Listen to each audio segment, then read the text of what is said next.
are going to be learning about the energy that is involved in chemical reactions. We're going to start by looking at reference table I, which is called heats of reaction, and is symbolized by a delta H, change in the heat energy of a chemical reaction. These all happen at standard conditions, which is something you don't really need to worry about. All the conditions we're going to be doing in this class will be at standard conditions. But just to break down this table a little bit so you can see what is here, these chemical reactions that are here are grouped by category. And if you look carefully at this first group of chemical reactions, we see a hydrocarbon reacting with oxygen gas, turning into carbon dioxide gas and liquid water. These are known as combustion reactions. And if you notice, they are all negative delta H's. There's all a negative change in energy. And so keep in mind, we're going to take a look at what that negative sign means. If we take a look at the second set of reactions, what we notice here is we have two elements coming together to form a compound. Two elements coming together to form a compound.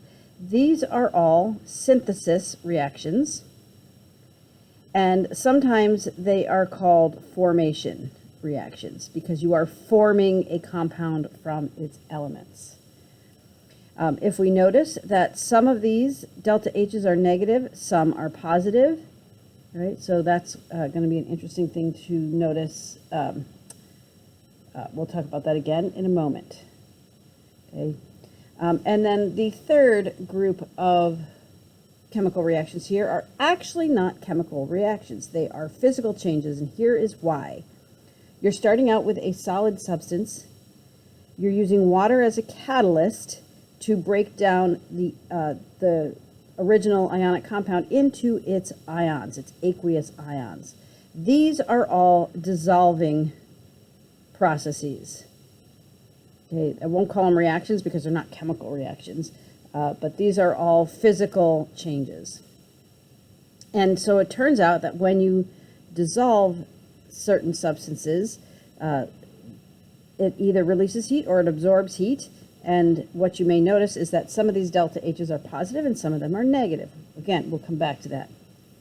The fourth reaction listed here is what we call a neutralization reaction. And what we have here is a hydrogen ion reacting with a hydroxide ion. When those two come together, it makes liquid water, which is neutral on a pH scale. So hence, that is a neutralization reaction. Now, something to notice down here, the delta H values are based on molar quantities represented in the equations. What they mean there is to produce 2 moles of hydrogen iodide, this is the amount of energy associated with producing 2 moles. The second thing it notes here is that a minus sign indicates an exothermic reaction. So anywhere where you see a negative sign, that just means that energy is leaving the reaction, and therefore that process is exothermic. Any delta H that is positive is endothermic. That means energy is being absorbed, and that's the amount of energy that is being absorbed for that process. All right, let's capture some of that on the next notes, right? So we have a heading here that says interpreting the sign of a heat of reaction from table I. If delta H is negative, right, there's a negative sign, this means the reaction is exothermic and energy is released. If delta H is positive, this means the reaction is endothermic and energy is absorbed. All right, so notice that the way this table is written, we have a chemical process, and then separately we are reporting the delta H. Here we see this is negative 566 kilojoules, and the negative sign just means that the energy is being released. So what we're going to do now is take that amount of energy and we are going to incorporate it into the chemical equation so that the chemical equation correctly represents the energy involved. So let's start by looking at exothermic reactions, right? Energy is released, so think of energy as a product. And if we use this example, here we have carbon monoxide plus oxygen turning into carbon dioxide gas. That's the one we just looked at, delta H, right here. It is negative 566.0 kilojoules. So we would write that, if we're writing it separately, negative 566.0 kilojoules. But we can rewrite that to include the energy term in the equation. And since we're considering energy as a product, we want to include that energy term on the product side, the right side of the arrow. But notice, we won't put it in as a negative sign. The negative sign just means it's being released. It means it's a product. It means we are going to write it on the right side of the equation. So this is plus 566.0 kilojoules. So when you write the energy term in an equation, the negative sign tells you you're going to put that energy term on the right side of the equation, but you will have a plus sign saying that plus this amount of energy is being produced or released.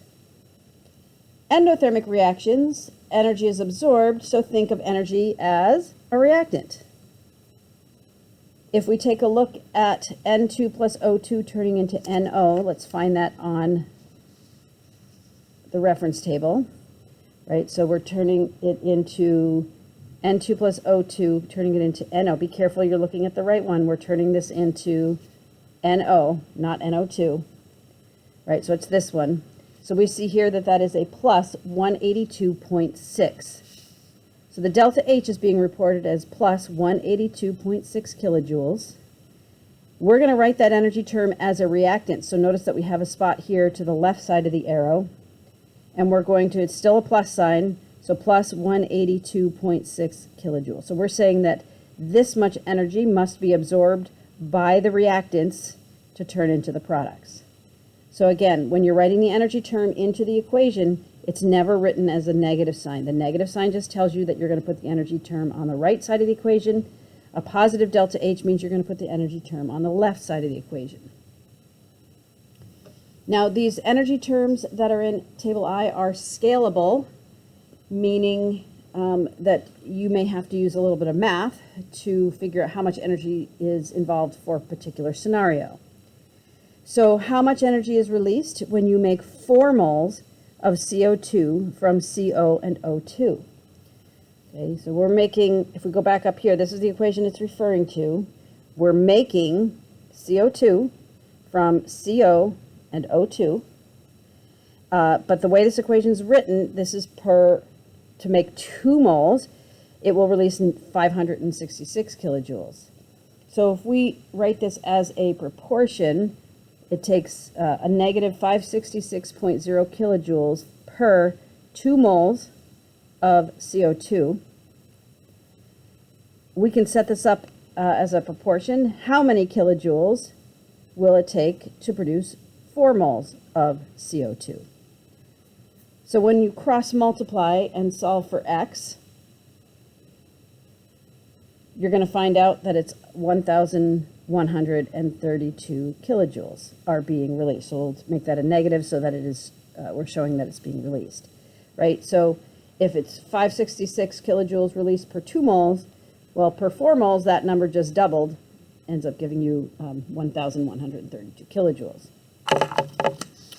All right, let's take a look at number 2. How much energy is needed when you make 1 mole of NO from N2 and O2? So let's take a look. When we make the equation we saw earlier shows us making 2 moles of NO from N2 and O2. So this is the amount of energy absorbed to make 2 moles. So plus 182.6 kilojoules per 2 moles of NO. How much energy will that take when you only want to make 1 mole of NO?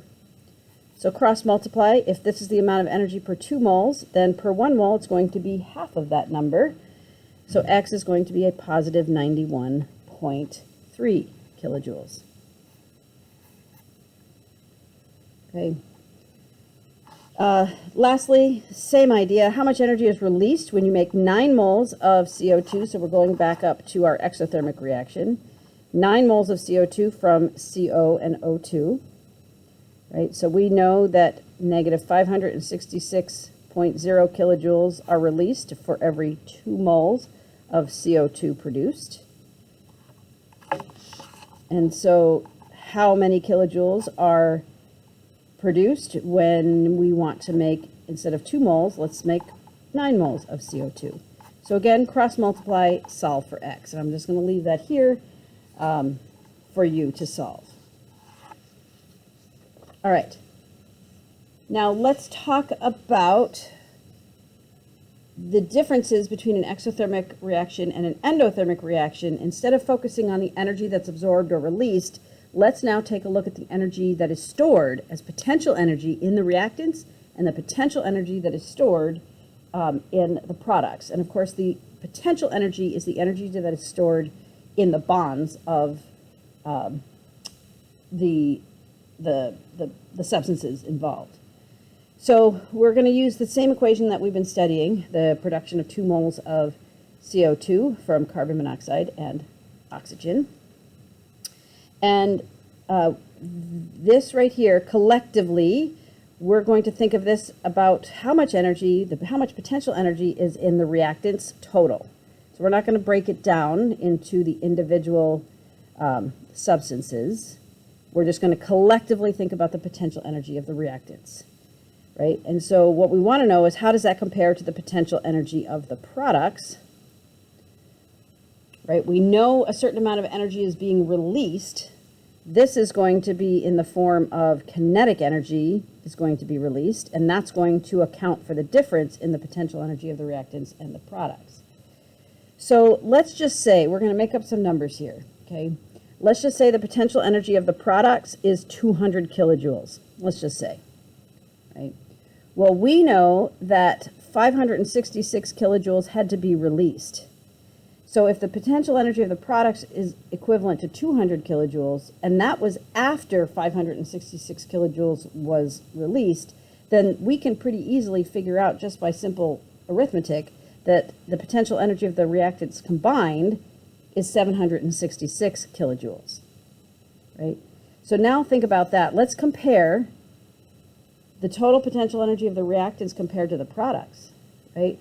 Clearly, in this situation, the reactants have more potential energy than the products, right? 766 to 200, potential energy of the reactants have more potential energy than the product. We say that the products, because they are at lower energy, are more stable, right? So more stable is because they are lower energy. So let's look at that graphically. We have a graph that's sort of set up for us. Here we have the reactants that were at a higher energy, we'll call it 766 kilojoules, and the products, which was at 200 kilojoules, right? And so to go from reactants to the products, there is a decrease in potential energy, and that decrease is due to the kinetic energy being released.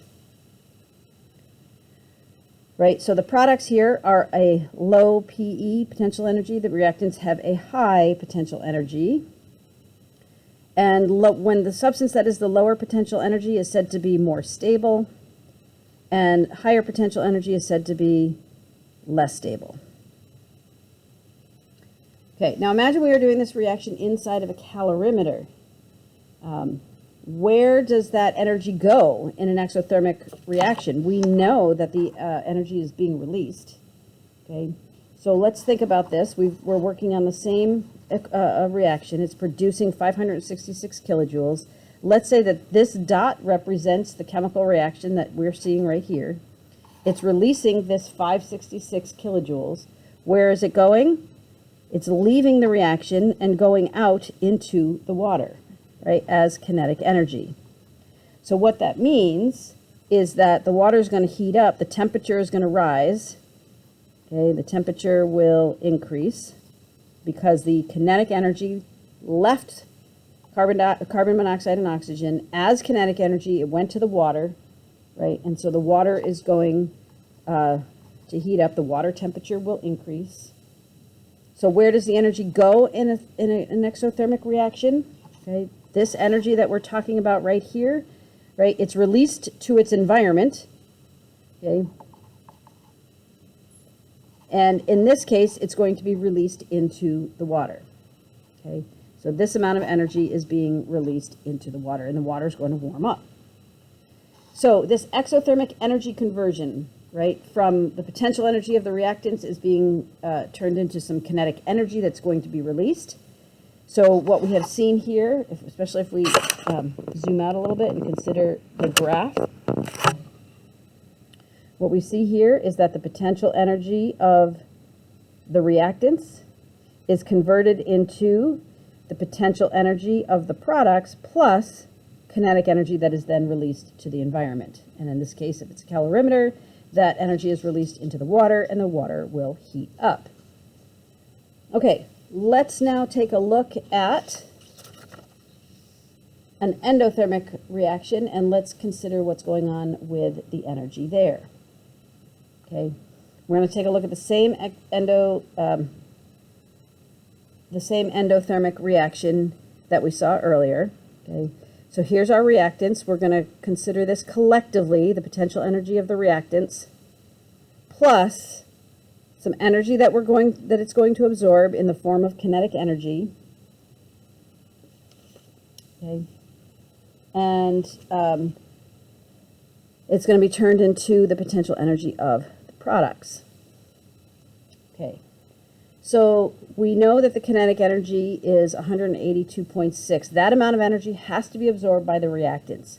So we're throwing out some just some data for example purposes. Let's say we start with the total potential energy of the reactants at 300 kilojoules. It's going to absorb 182.6 kilojoules. And we now can figure out that the potential energy of our products is going to be 482.6 kilojoules.